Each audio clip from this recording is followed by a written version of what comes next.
What's real hip-hop? Some of y'all forgot. Make you lose your cool as soon as the beat drop. What's real hip-hop? Some of y'all forgot. Run DMC, Beastie Boys, Tupac. What's real hip-hop? Some of y'all forgot. Used to rhyme clever lyrics and nobody got shot. What's real hip-hop? Some of y'all forgot. Now dance to the knowledge rhythm, listen, I drop. Two turntables and a microphone, I turn up as soon as the mic comes on.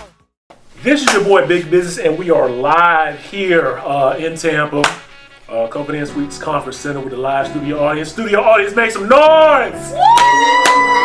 Yes, indeed. And we're talking about some real things up here. We're talking about be about your business or be sorry. Fun fact, 65% of people, when they retire, have saved little or no money for retirement. The average age for people who retire is 66. What are you doing not to be sorry? This panel right here, they expanding their brand and multiplying by exponents of 2 or 3 with their businesses. So without any further introduction, I'm going to let them introduce themselves, starting with ladies first to my far left. What's up? I'm TinaMarie. I work in content marketing management, literally just brand building. I do branded blogs for mostly R&B and hip hop artists. I'm also a ghostwriter, do a little bit of my own singing on the side when I can find the time for it. What it do, baby? It's your boy DJ Headbussa, Mr. Crank up in the building. Mr. Supplying the Man mixtapes. I am here now. CEO of Upstart Brand, Von Xavier Wines, A&R for Tampa 20's record label, True Blessings Music Group. Also got my own HB Music and Marketing where I help brand artists such as One Sight and C-Bane. I got a lot of stuff going on, man. Rock with me. Straw Hat Sang. It's a must. No doubt. Don't tell them too much. DJ, give me what you got going on as well. It's your boy DJ's Barbecue. I also DJ TMoney. That's about it. All right, so you know what we're talking about. Hey, build your brand, expand your brand, or be sorry because everybody don't make it to 66. Learn how they doing it. Trendsetters, go-getters, brand expanders on this episode.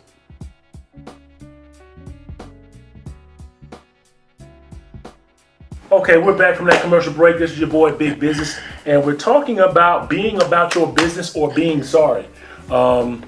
We've been talking about brand building and expanding your brand, and that business aspect is part of that. You have to have your business in place or you're going to be sorry. Most people are not having enough income to survive past this month. And it's a shame that people are kind of just stigmatized by what the world offers them. You have to create something else for yourself. DJ, I want to come to you because you're one of those people who has expanded yourself and is doing different things and stepping out into a different lane. It's an exciting thing, and I want you to tell people a little bit about what you started doing and then how you grew and expanded your own brand. Well, I started like barbecuing like out on the corners and stuff, and people wasn't like buying food, and I was like wasting food. Okay. So my expansion is, I want to do like events and things of that nature like that. Right. Now, I know for example, like you've been a sponsor to this event, you cater the food here, and the people are loving the food as well. And one thing I wanted to kind of, touch on, to expand your brand, you cannot think that by doing things, you are taking a loss. You're investing in yourself. Right. You're investing in yourself, and when you invest in yourself, you never go bankrupt. Because as long as you're on this earth, you still are you. And the only way you can expect different results is by doing something different. So I commend you for coming on the show, expanding your business. Now, where are you basically, are you focused on catering right now, or are you focused on with the food truck? That's a booming industry as well. Yeah. Okay, what are you focused on? I'm focused on catering right now. Focused on catering. So where can they find your product as far as how to get you for a catering gig, things of that nature? On Facebook or my business page. Okay, and that what's the name on that page? DJ's Barbecue. Okay, DJ's Barbecue. Y'all heard it here first. Check it out. We support independent business here on the What's Real Hip Hop Show because you got to eat. And at the end of the day, if you just eating the same stuff, barbecue is different than this Burger King, this McDonald's. And at the end of the day, they're not invested in the community as much as someone who is really going to feed and making custom things for you. We need to get out of the box of just doing things with who we know. We need to do things with people to grow. So I'm going to come back to you in a little bit. TinaMarie, I wanted to talk to you because DJ is expanding his brand. He's a DJ. He's doing barbecue now as well. And this is one of those things that's a platform for people to expand their brand and showcase what they're doing because everybody doesn't necessarily know. They don't necessarily read those timelines, those IGs.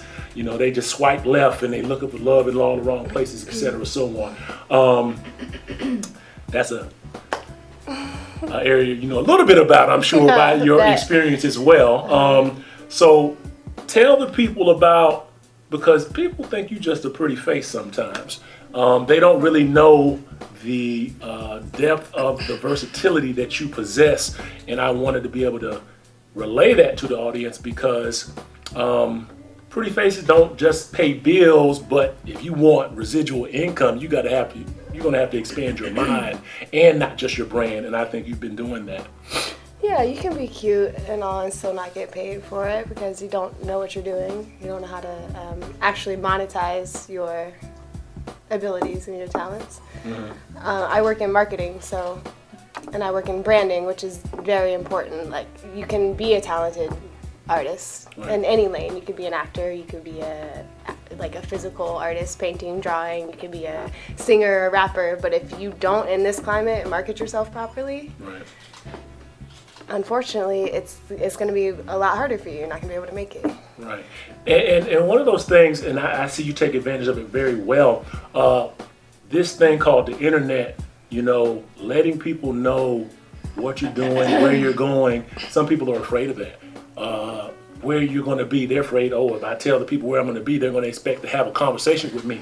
You can't be afraid of that. And I know you're not, because by your social media following, by how you entice people to really find out, well, what is she doing? I want to find out more. Let me click on that to find out where she's going to be, what event she's doing, what bar or what event is she particularly working at. How do you make a determination about what you feel comfortable doing in order to promote and market your brand? As far as my brand, I'm not shy whatsoever. So depending on what field I'm working in at that time, whether it be that I'm backing another client, trying to promote them, that's one lane. If I'm trying to promote my own side thing, I bartend also. So you just have to not be shy. You have to be yourself. We talked about it before. Like, you really, really have to be yourself. And if you're trying to sell somebody else's dream, it won't work. You have to be present and you have to be yourself. No doubt. And you're definitely doing that. And it can be a little challenging to represent and present yourself in a way that you feel is up to your own standard. I know that's one thing I battle, but the alternative is being sorry. I checked the statistics for a reason. Most people, they go to this 9 to 5 and they're depending on someone else to provide a better future for them. And most of the time, the percentages show that you're gonna come up short. You're gonna come up short. Headbussa, you're one. I'm very excited to have you on the panel because you've been doing what you've been doing and expanding your brand for several years. That staying power of, I'm not just gonna do this one thing. I'm gonna stay relevant. I'm gonna stay doing different things. It means a lot. It means a lot because it gives encouragement to other people who are really out here trying to get it. That might only be in year 3, 4, or 5. You've been over here doing. Don't make me seem old, man. No. It's not about old. It's not about old. I mean, it's about a legacy that you're leaving for people to be inspired by. That's really what it's all about. I mean, you have people who started acting when they were 13, and with that generation they grew up with, they could be 30 and be like, I grew up, watching them on the TV screen. I might want to, it's like a Kobe situation. Right. You know what I mean? Kobe was doing this thing straight out of high school. How many people looked at him and said, you know what? I can do that because he did. Or, go even further to older generations. You have to see somebody sometimes to do it, to believe that you can do it. Because you haven't seen it done, you're not going to have that inspiration. Well, see, the thing is with me, I kind of grew up with the times. Like, when I first started doing the music thing, I was in between the club and the technology with the DAT piffs and the mixtape websites and all that. So I kind of first seen the mixtapes being real big in the social media and the internet taking over. So I kind of switched lanes and got into that. Now, from that to ownership to not only DJing an event, I can invest in coordinate my own event.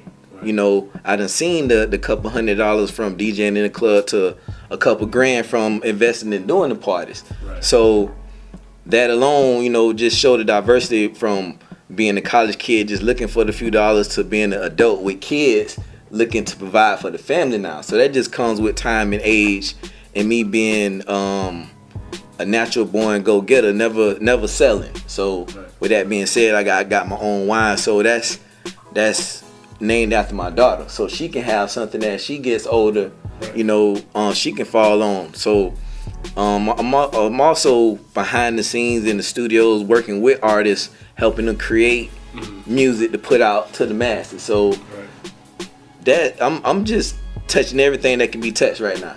I'm just showing that there's no limit, there's no ceiling. You know what I'm saying? So anything I feel I can do, I'm gonna do it.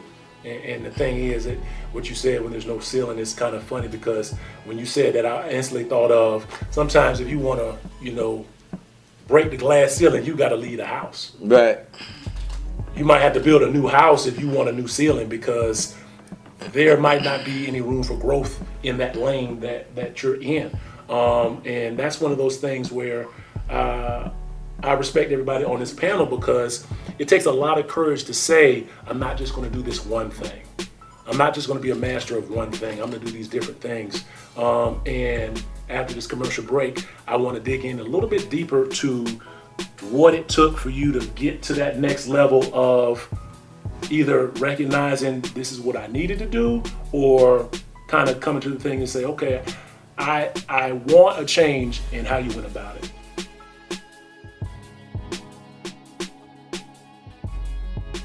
This is your boy Big Business. You're back with What's Real Hip Hop, and we're talking about being about your business or being sorry. We dropped some stats earlier as far as people not having enough of what they need to survive, based upon waiting on somebody to give them or develop a plan for their success. And most times, percentages say you come up short. So, TinaMarie, I'm coming to you because I know there's that thing that we all have, and I'm gonna ask this question of everyone, in reference to stepping out and expanding your own brand and taking those challenges. Was it a situation where you had to be sorry before you became successful? All right, yeah, beyond necessity, because I do have a child, and that is always number one.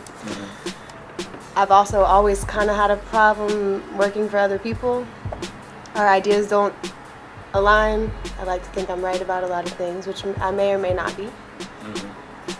But that's the lane that I'm trying to work in. And I also would like to, beyond providing for my child, I would like to set an example for him that he doesn't have to follow the rules necessarily to be successful.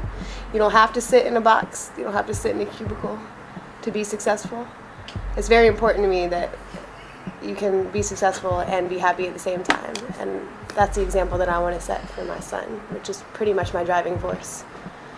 No matter the struggle that I have to go through to get there. Yeah, and I think that's key that you touched on. It sounds simple, but a lot of people are looked upon from the outside as being successful, but there's something missing. They're either not strong, they do it for the money, or they do it for reasons that in 10 years from now they wish they didn't do it. And as we touched on, kind of having that center and letting people know, like, I travel in my own lane.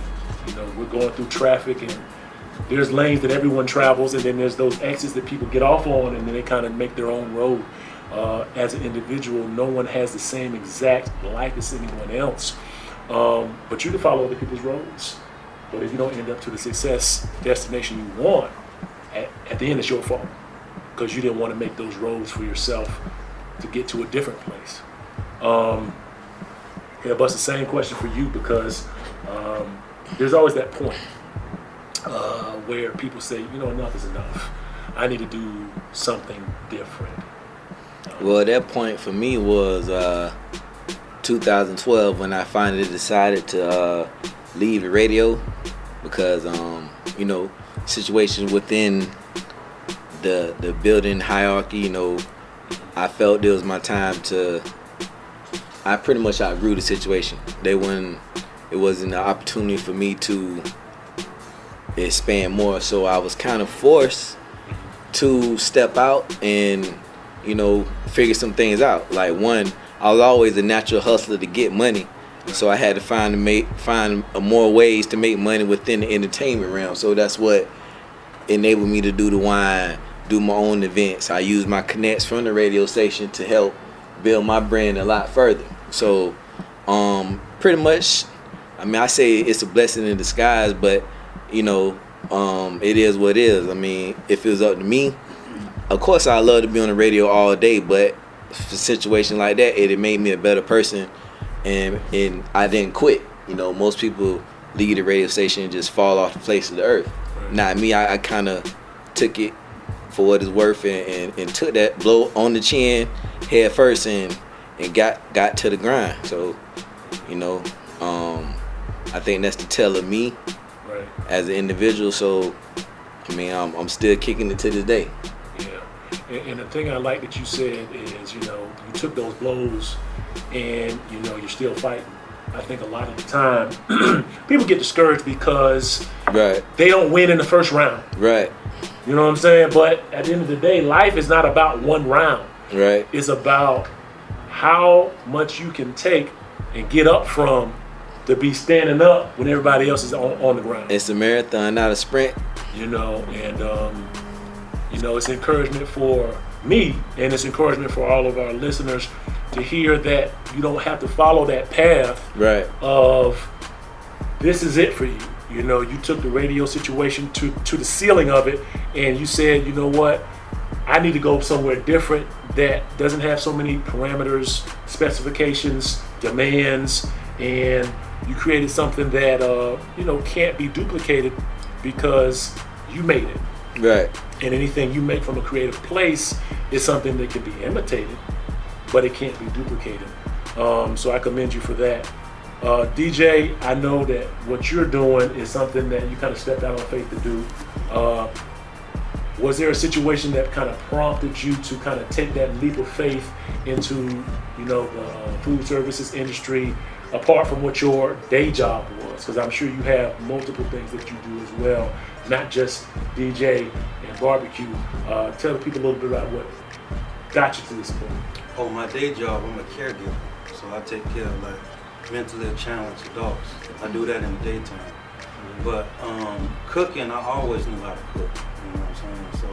So I went to Turner Job Corps, and I took up culinary arts. Okay. And after I left Job Corps, then I started DJing and stuff like that. So I figured, DJing and cooking go hand in hand. How's that? So that's why I named my company DJ's Barbecue. Now, how's that? Yeah, I'm a little curious about your thought process on that. DJing and barbecue going hand in hand. People like food. And at clubs, people always cooking in the bag or something like that, and sometimes it's barbecue, people barbecuing outside of the club too. So I figured that go hand in hand. Okay. And I like it. It's one of those things. It's kind of interesting how simply you put it, but by serving people, you can make a success of yourself. And I think a lot of people feel like it's got to be me. I got to do for I. Yeah. But the particular lane that you've chosen, playing music for the people to be happy, serving food that the people are going to enjoy, give them, physical sustenance. It's a serving way of making money, and it's not something that really a lot of people are willing to do because they have to put that ego down. Right. And a lot of people aren't willing to do that. You're kind of soft-spoken, but I can kind of tell you have a genuineness about your character. And by being yourself, you're going to be more successful because you're not trying to be like someone else. Right. So that's something I commend you about. For what you have accomplished, what you're doing, what do you think was more important? Do you think it was more important to separate yourself from what other people were doing? Or do you think it was more important to strategize to figure out what you want? I think both. I like what you said earlier. You're saying like two oak trees can't be close to each other because of the roots that grow together. So I had to get out of my element. Like what separates me from other barbecue guys? There's a lot of barbecue guys on the corner barbecuing. What separates me? What separates me is I use wood. I marinate my meat, and I'm professional. Okay. So, I mean, and that sounds simple, but at the end of the day, every one of those things kind of separates what you do from what other people do. Give them a little bit of a detail about that separation in actual real life. Sometimes I listen to what the customers like. So I study the customers too. So whatever they like, I go with. I get feedback from the customers. So I do a follow-up like that. Okay. Yeah, so. And I think it's important because some people look at art as different than customers. Mm-hmm. But if you want them to consume your product, they're going to be a consumer. So you have to get that feedback, and you have to not just run it past people who you know. And you have to be able to accept that criticism or growth opportunity. I like how you gave specific examples about how your product is different than other people's product. And I can tell that you kind of are a student of the game because of that. I want to go to Headbussa because you talked about the separation from the radio. For you, was that more of an important thing for your strategy, or did the separation really allow you to flourish and talk about that struggle? Well, I'm gonna say separation at first, because with losing a steady income with the radio, I had to make up in other ways. So I was DJing strip clubs, I was doing mixtapes, I was traveling, I was doing anything legit to make ends meet. As time progressed, I started to strategize and slow down, like, okay, let me do this here a certain way so I can maximize my time and my dollar. So I would say off top, I had to jump completely off the porch head first, no life jacket or nothing. Then once I got the swimming, I started to slow down and see everything in front of me. So now I don't move as fast anymore. What required you to kind of slow down? I know you talked about your child and things of that nature. I kind of want to search because a lot of people don't slow down. Right. You know what I mean? So what made you feel like you needed to slow down once you were swimming and not drowning in that water? Because you can be swimming, but you're not going nowhere. You can be just dog paddling in a circle. So instead of being all over the place and like a Tasmanian devil, I just slowed down and strategized. Okay, I got my money up. This is what I'm doing. Let's reinvest. Let's do some things a lot more strategic now as far as event planning. Not only booking myself to do the event, I'm actually booking the venue to do the whole entire event. So I'm seeing more than one checks now, and I got contacts with sponsors and investors to help me, just based off them seeing me hustling and jumping out there, being, sporadic. So, right. So I got with people that showed me the business, you know what I'm saying? Because I was always hustling, I always had my ears open. very sociable, talking to anybody, just soaking up game, really. So, you know, I put myself in a position to deal with people that's about business and about furthering themselves and making more money. Happy we have a female on the panel who kind of has a different perspective. You know, we got 3 guys, 1 female. There's a lot of challenges that you face from a different view, because let's just go ahead and be real. Women get approached differently than dudes get approached. You understand what I'm saying? Like, when it comes to doing business, sometimes women work just as hard as men, don't get the same pay. You know, they try to exploit women in various places. You know, car dealership, they don't know what their business is. From a marketing standpoint, I think it's especially challenging sometimes for a female to separate themselves from people who they don't associate or have anything in common with. For you, Tina, was it more important to separate yourself from those average, mediocre individuals, or strategize on how you can strategically be sophisticated, sexy, but still smart? I think first and foremost, it's as a woman, you're always going to deal with that. So rather than off rip separate yourself from it, you need to assimilate. You need to understand like what climate that you're dealing with. Fortunately for me, it's 2018, and although I do have setbacks because I am a woman and I'm not taken seriously because I am a woman, and you know, I might be cute or whatever, that fades. I have to rely on this. Right. And I want to dig into that a little bit deeper, because sometimes we sell short people based upon our expectations of what they're capable of. Prime example, it was interesting to me how, you know, Hillary Clinton ran for office, and, you know, obviously on paper she's very qualified, but it didn't really seem like women embraced her for whatever reason. Is there a particular stigma with women being led by women? I mean, I think the general problem with her in that campaign was that she's too emotional, right? Like when there's a problem, we're just gonna cry about it. Right. But really, like, let me quote Beyonce real quick, who runs the world? Like, who takes care of business in general? You know, like when things get tough, like mom always comes through. Right. Mom always handles that business, emotional or not. Right. But as far as like your original question, you do have to separate to some extent, because you have to build your own brand. Right. You have to be different, or else you're just everyone else and you have nothing to sell. You don't have something new to sell people, whether it be your personality, your music, your art. You have to separate. You have to build your own brand. But you also have to combine, just like I'm pretty sure they both said that. You have to combine, because it's equivalent exchange. Like, I can't separate and build my brand and expect that people are going to want to follow me or be interested in me if I'm not willing to support them and their brand and what they're doing. Right. So I have to still combine efforts with whatever culture or scene it is that I'm trying to be a part of, be it music, art, food. If you don't respect the people that are a part of that are supporting you, if you don't support them, then you have no support. So it's important that you are separate, that you have your own lane, but at the same time that you combine efforts and that you bring people in that are trying to build that community, that you bring them in on those efforts, and that minimally you support them and you show up for their event, Right. whatever it may be.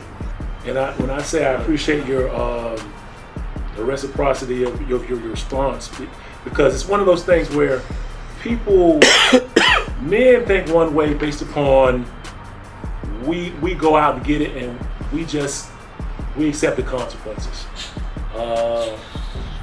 And with a woman, sometimes you're put in a role that you may not want to play, and you just handle it like an OG.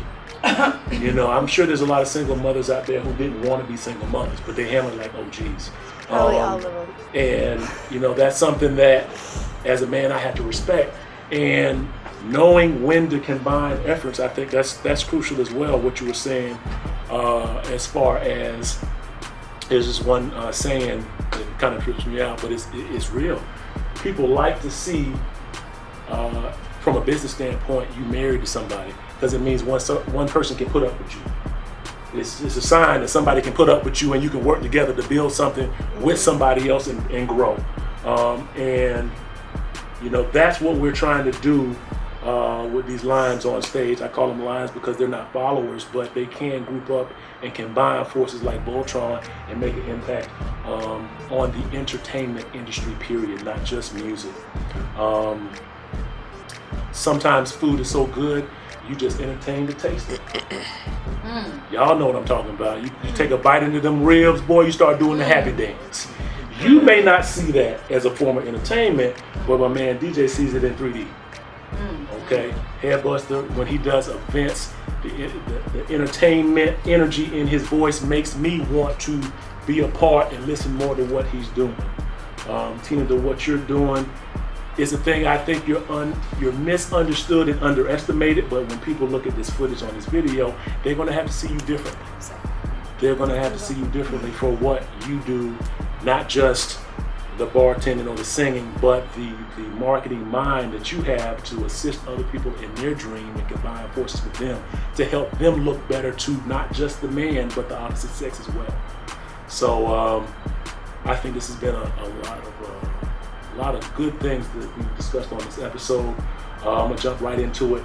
Tell the people where they can find you and give them a tip for inspiration to keep this thing moving and keep expanding their brand.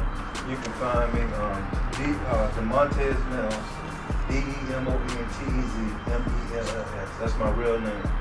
You can also find me at DJ's Barbecue. And also, I'm just giving you my number out like Mike Jones, 813-735-7419. No doubt.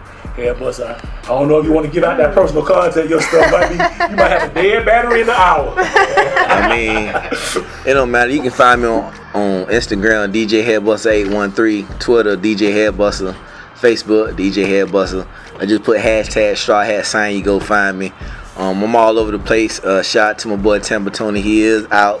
He got a project dropping. 9/25. Look out for it. Got a lot of things going on, so just catch up with me. Appreciate having me on your show, brother. No doubt. Definitely appreciate that. Appreciate you. Salute. And last but not least, You can find me on Facebook as TinaMarie. My IG and Twitter are both OG Fiercely, which is FIERSTY. OG. That's your girl. We appreciate you, and at the end of the day, make your own lane when necessary, assimilate when you believe in the people you're working with, and expand your brand. This is your boy Big Business signing out. Peace.